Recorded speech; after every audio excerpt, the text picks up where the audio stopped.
I guess my thoughts really go out to those impacted communities and individuals. This has been a very significant flood event for New South Wales. I've been a flood forecaster in the Bureau for 20 years, and this is probably the worst flooding that I've experienced and I've had to forecast. And there's been a lot of focus on the Hawkesbury-Nepean Valley, where in some locations we've had the worst flooding since 1961, where the river levels at Penrith actually peaked yesterday afternoon at a level higher than 61. We've now seen the peaks reach down into Penrith, and we're expecting the floodwaters to peak at Windsor later this afternoon at flood levels something near the 1988 event. But it's not just Hawkesbury-Nepean. This is a statewide flood event. We've got a flood watch that covers all the way from the Queensland border down to the Victorian border, all of those coastal rivers.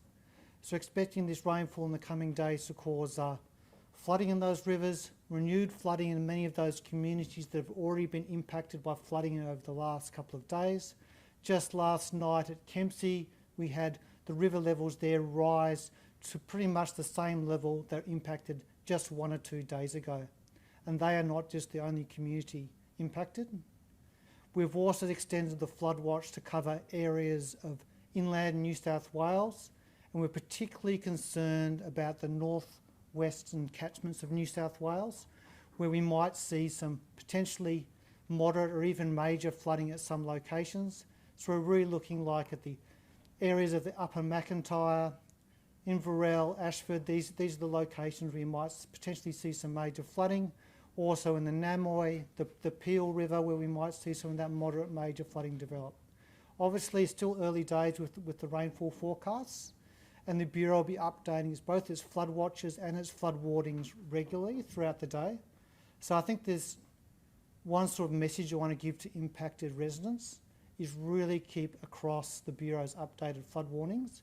They provide detailed forecasts for all of the impacted communities, and also keep across the information being provided from your local SES and state SES about what appropriate actions to take.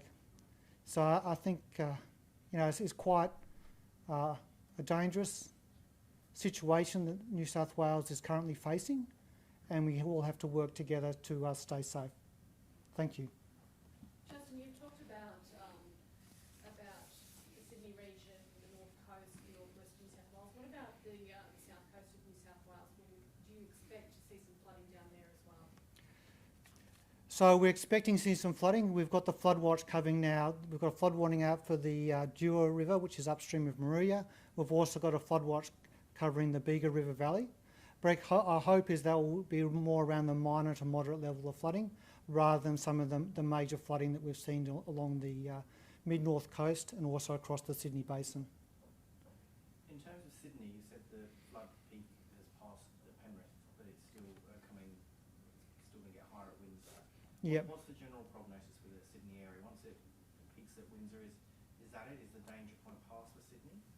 No, so that floodwater continues downstream to locations such as Sackville and Wiseman's Ferry. But I think the other thing we need to be aware of, we're still forecasting more rainfall over the coming days. So we anticipate this will cause the flooding to continue longer than we would previously be expected. But it's also possible that we might get some renewed and high level river level rise in some of those locations. But as always with forecast rain, you have to be very careful and make sure that you're abreast of the latest updates.